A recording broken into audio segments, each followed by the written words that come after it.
Sekarang Anda tahu terjadi Balwisasi Yamanisasi di Nusantara ini. Pelakunya klan Habib Alwi. Apa tujuan klan Habib Alwi dengan Balwisasi Yamanisasinya itu? Tujuan klan Habib Alwi persis sama dengan apa yang Zionis Israel lakukan ke bangsa Palestina, yaitu membunuh bangsa Indonesia, menjajah dan menguasai teritori Nusantara ini. Saya sudah menjabarkannya dalam banyak tulisan dan video terkait hal tersebut. Untuk dalam bentuk tulisan silakan ke pwils.net atau RMI NU Banten. Di video ini saya akan menjelaskan lebih lanjut mengenai operasi klandestin Balwisasi Yamanisasi itu, yaitu tentang posisi dan peran lembaga Al-Khairat dan Habib Idrus Salim Al-Jufri, guru tua, dalam operasi klandestin Balwisasi Yamanisasi sebagai instrumen klan Habib Alwi guna menguasai Indonesia Tengah dan terutama Timur. Saya akan ajak Anda ke video penjelasan dari Kiai Haji Agus Sunyoto. Mohon perhatikan baik-baik bagaimana delegitimasi terhadap NU, rencana memecah NKRI menjadi dua bagian, dan klan Habib Alwi dan Hadrami Non Ba'alwi lah aktor utamanya melalui FPI, HTI, Gerakan 212, 414, dan lain-lain yang segerombolan. Yang pertama, ini menurut catatan saya, tahun 2014, di sebuah perguruan tinggi ternama di Jakarta diadakan seminar sejarah nasionalisme Indonesia. Ya. Pembicaranya adalah para doktor, ya, dan sejarawan nasional. Saya tidak tahu, NU diundang tapi tidak ada yang datang. Yang datang hanya reporter NU online, Abdul Alawi namanya. Ya. Habis datang di situ, ya, Abdul Alawi ini nunggu saya. Ya, ketika saya datang ke PBNU, saya dilapori. Ini hasil seminar, ya, yang dilakukan di perguruan tinggi besar ini.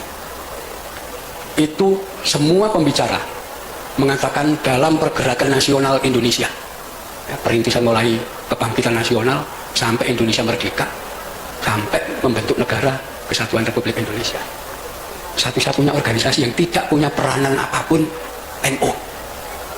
Ya. Jadi NU sama sekali nggak punya sumbangan apapun pada negara ini. Itu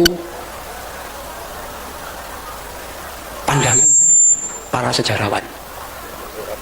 Ya. Pandangan para sejarawan tentang NU.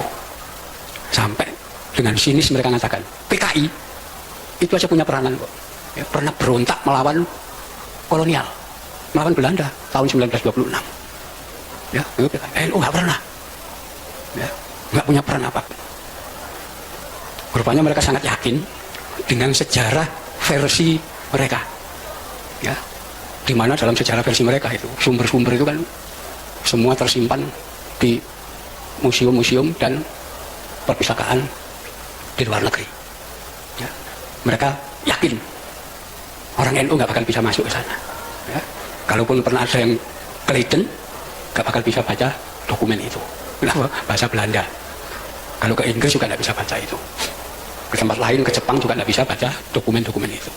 Ya, pokoknya NU ini dianggap kumpulan orang bodoh yang asal ikut gitu aja. Itu 2014. 2015 ada satu peristiwa. Ya, NU diundang. Ya, dalam pertemuan di kafe yang terletak di Jalan Kemang Utara, ya, yang datang Les Bumi. Ya. Nah, di situ yang dibincang adalah ketepatan penggunaan istilah Indonesia dan Nusantara. Ya. Mereka membincang penggunaan sebutan Indonesia itu tidak cocok karena itu bahasa asing. Yang cocok adalah Nusantara. Ya. Rupanya di situ NU diundang karena mereka menganggap NU itu Islam Nusantara. Ya, itu tanggal 17 Oktober 2015. 3 hari kemudian tanggal 20 Oktober 2015 kita diundang lagi di tempat yang sama, tapi kali ini bahasanya lain. Ya, ada 2 tema utama yang dibahas. Tema yang pertama, pembubaran NKRI. Jadi Indonesia mau dibubarkan. Ya, jadi mereka lewat jaringan luar negeri, ya, lembaga-lembaga internasional nanti mengusahakan agar semua lembaga internasional memberikan penilaian bahwa Indonesia adalah negara gagal. Ya, wis korupsinya terkendali, kemiskinan meluas dan seterusnya. Ya. Di situ pelanggaran HAM dan itu nanti akan dicap. Ya, kalau sudah jadi negara gagal ya bubar, nanti ganti negara baru. Seperti dulu di Afrika ada negara namanya Rhodesia, ya, ganti Zimbabwe, karena dianggap gagal. Indonesia juga akan dibegitukan. Ya. Nah, kalau NKRI sudah dibubarkan, maka mereka merancang kedua akan membentuk Negara Rakyat Nusantara (NRN). Ya. Yang untuk saat itu sudah terbentuk wali negaranya namanya Yudi Samhudi Suyuti. Ya. 20 Oktober itu. Jadi jelas mau membubarkan NKRI. Yang tidak pernah mereka sangka dan tidak pernah terpikirkan. 2 hari kemudian, 22 Oktober, Presiden Jokowi menetapkan 22 Oktober sebagai Hari Santri. Ya. Dan yang di luar perkiraan mereka, begitu Hari Santri ditetapkan 22 Oktober, pesantren se-Indonesia itu upacara bareng dan sepakat NKRI harga mati. Ya. Oh, itu rencana kacau mereka. Ya. Tapi mereka masih melanjutkan rencana itu. Ya. Salah satunya kita bisa lihat gerakan 411 dan gerakan 212. Mereka yang biayai. Ya. Mau menggulingkan Jokowi, bukan hanya menggulingkan Jokowi, tapi mau membubarkan Indonesia. Itulah tanggal 212 itu bagian dari kelompok itu ditangkap sama Polri. Dua rame. Termasuk nanti diikuti pembubaran ATI. Ya, memang jaringannya ke sana nanti. Karena Indonesia akan dibagi dua, negara rakyat Nusantara itu wilayah Indonesia Timur, Indonesia Barat, ya, Kalimantan sampai Sumatera itu khilafah bentuk negaranya. Ya, itu fakta. Ya, itulah tanggal 29 Oktober saya ketemu Kiai Said Akil di Juanda, Surabaya. Saya laporkan ya, pada beliau ini fakta. Beliau lihat tuh, ini makar ini sudah membubarkan negara dan bikin negara baru. Ya. Ya. Jadi nanti kalau negara rakyat Nusantara ini terbentuk, setiap satu warga negara itu dikasih tanah 2,5 hektar dan uang 160 juta. Ya, itu rancangan mereka, dananya gede. Dan ini di balik itu ada kekuatan besar. Ya, itulah ya, yang saya Akil melaporkan peristiwa itu ke Kapolri, ke Panglima dan kepada Presiden. Ya, semua ada. Itu. Jadi itulah yang kemudian itulah yang kemudian menjadikan pemerintah sudah mengetahui ketika muncul gerakan 411 dan 212 dan nanti akan diteruskan pada gerakan yang lain. Perhatikan fakta-fakta yang terungkap pada 2-3 tahun terakhir ini. Baalwisasi Yamanisasi masif terjadi di Indonesia bagian barat. Tema dan nuansa yang diusung adalah khilafah. Puzzle-nya sesuai dengan penjelasan Kiai Haji Agus Sunyoto yang mengatakan Indonesia akan dibagi dua. NRN itu wilayah Indonesia Timur. Indonesia Barat, Kalimantan sampai Sumatera itu khilafah bentuknya. Bentuk negaranya, itu fakta. Itu Indonesia Barat ya. Nah, sekarang untuk Indonesia Timur yang rencananya akan menjadi NRN, klan Habib Alwi akan bergerak melalui apa? Atau menggunakan instrumen apa untuk menguasai Indonesia Timur dan mempropagandakan NRN sekaligus jadi pemimpin atau penguasanya? Baik pada konteks saat itu dan saat ini. Melalui Muhammadiyah? Tidak mungkin. Melalui NU? Juga nggak mungkin. Meskipun NU sedang kesurupan Habib Tai, dalam hal subversif terhadap negara, NU tidak mungkin melakukannya. Jadi melalui instrumen apa? Yang paling suitable terhadap rencana pendirian NRN itu adalah jaringan lembaga Al-Khairat yang didirikan oleh Habib Idrus Salim Al-Jufri yang konon katanya memiliki jaringan ratusan dan sekitar 1.000 cabang lebih. Jaringan Al-Khairat dan Habib Idrus Salim Al-Jufri digunakan untuk menundukkan pikiran masyarakat Indonesia Tengah dan Timur. Melalui apa? Skemanya sama, patternnya sama dengan baalwisasi yamanisasi yang terjadi di Indonesia Barat, yaitu menggunakan propaganda klaim sejarah sebagai senjata utama menanam dan memperkuat pengaruh serta melegitimasi kekuasaan klan Habib Alwi di Indonesia Tengah dan Timur.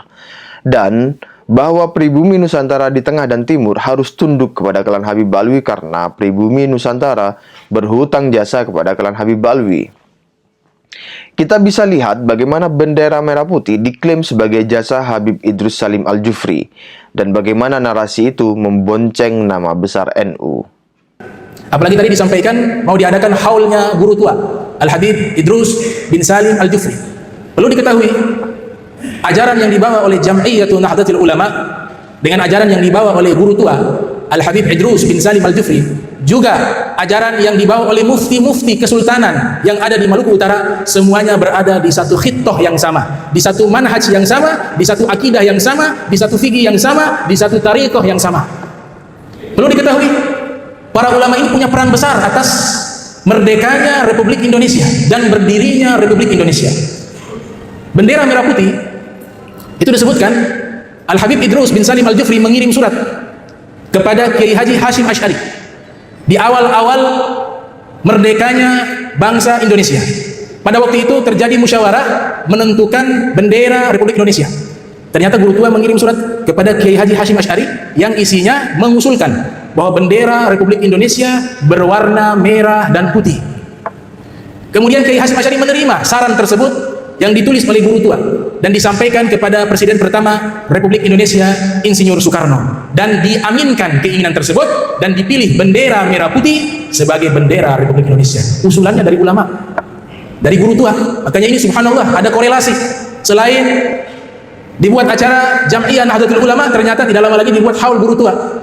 Antara Nahdlatul Ulama dengan guru tua punya hubungan historis yang sangat kuat. Inilah yang tertulis dalam syairnya guru tua. Kullu ummatin laha ramzu izzin wa ramzu izzina al-hamra'u wal bayda. Setiap bangsa memiliki bendera kemuliaan, simbol kebesaran, simbol keagungan, dan simbol keagungan negara Republik Indonesia adalah bendera sang pusaka merah dan putih. Itu syairnya guru tua. Kita lihat bagaimana Bandara Mutiara diganti namanya menjadi Bandara Mutiara Sis Al-Jufri. Kita lihat bagaimana upaya pencalonan Habib Idrus Salim Al-Jufri sebagai pahlawan nasional. Kita lihat bagaimana klan Habib Alwi mengklaim Sultan Ternate yang berdakwah di Ambon dan Ternate itu Ba'alwi semua. Dai-dai dari Hadramut itu menyebar di mana-mana ada. Coba lihat di Aceh, itu yang membawa agama Islam di Aceh, Ba'alwi. Di Sumatera ada Barus. Ada gunung apa Barus di Sumatera itu. Barus itu siapa? Ya Ba'alwi yang menyebarkan agama Islam. Istilah Barus itu dibawa oleh dari Hadramut. Kalau Anda ke Papua, boleh tanya sama Fadlan Garamatan, dai Papua itu. Itu bekas-bekas jejak-jejak dakwanya Habaib itu ada. Ba'alwi sekarang disebut Ba'alwi itu ada. Sulawesi Selatan, Al Khairat, guru tua yang punya 480 Al-Jufri itu, yang punya 480 sekolahan itu, sampai di Papua juga ada cabang-cabangnya. Siapa itu? Sultan Ternate yang berdakwah di Ambon dan Ternate. Itu Ba'alwi semua. Semua upaya itu adalah alat klan Habib Ba'alwi dan hadrami lainnya guna menguasai Indonesia Tengah dan Timur. Jadi, kalau Gus Ipul dan Pak Prabowo mengangkat Habib Idrus Salim Al-Jufri sebagai pahlawan nasional, itu berarti Gus Ipul dan Pak Prabowo telah berkhianat kepada NKRI karena mendukung rencana NKRI dibubarkan, lalu dipecah menjadi dua. Khilafah di Indonesia Barat dan NRN di Indonesia Timur, di mana keduanya sama-sama dikuasai dan dijajah oleh klan Habib Ba'alwi. Baik, saya sudah menjelaskannya, juga sudah memberi peta operasi klandestin Ba'alwisasi Yamanisasi baik di Indonesia Barat dan Timur. Lantas selanjutnya apa atau bagaimana?